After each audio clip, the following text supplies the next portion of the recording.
Hi everyone, I'm Tiffany, and I'm an art intern here at the Change Earth Alliance. I did the Transportation Action Pack, and I'm going to share with you what I've learned from this action pack and how I felt about the action that I took. The Transportation Action Pack explores how our choice in transportation methods impact our human and natural communities. I think it is important to learn more about this topic, since transportation is such a huge part of our day-to-day life, and it is a major energy user. In the research questions, I listed and explained the 5 main modes of transportation that used for transportation goods in Canada, which includes water, rail, motor carrier, air, and pipeline. Next, I learned the environmental impacts associated with each mode of transportation. The first is that the burning of fossil fuels for transportation emits greenhouse gas and creates air and noise pollution. Second, the transportation may act as a physical barrier that negatively impacts the surrounding wildlife habitat. Moreover, I learned about the crude oil extraction in Canada, Alberta, and that is exported and processed into gasoline to fuel transportation and to make other products. These industrial projects leave serious environmental issues on climate change, deforestation, and water quality. It also impacts the First Nation people in Alberta, who have experienced the loss of livelihood by not being able to continue their hunting and the fishing practices.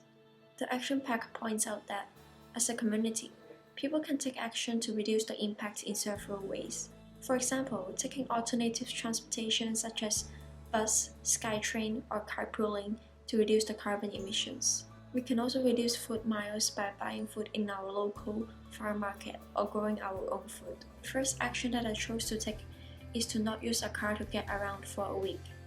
And it was surprisingly hard for me because in the meantime, I needed to convince my family to walk or bike rather than driving, which is another action that I took.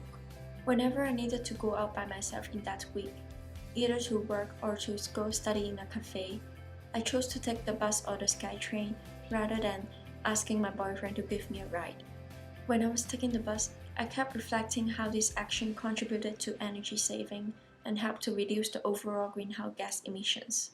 And more importantly, the disruption caused to the First Nation people.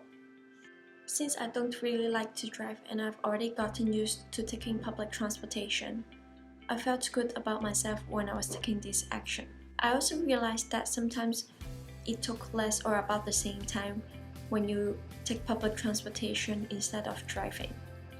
The only downside was that I need to be more well planned every time I need to go out so that I can be on time. But that can also be a good thing for me. And another difficult part is to convince my boyfriend to take public transportation instead of driving. In that week, I only succeeded once, and that was asking him to walk to a restaurant that is close to our home for dinner. I felt so great as I never thought that he would be willing to do this with me. Although he resisted taking public transportation to other places, I think it's already a small achievement.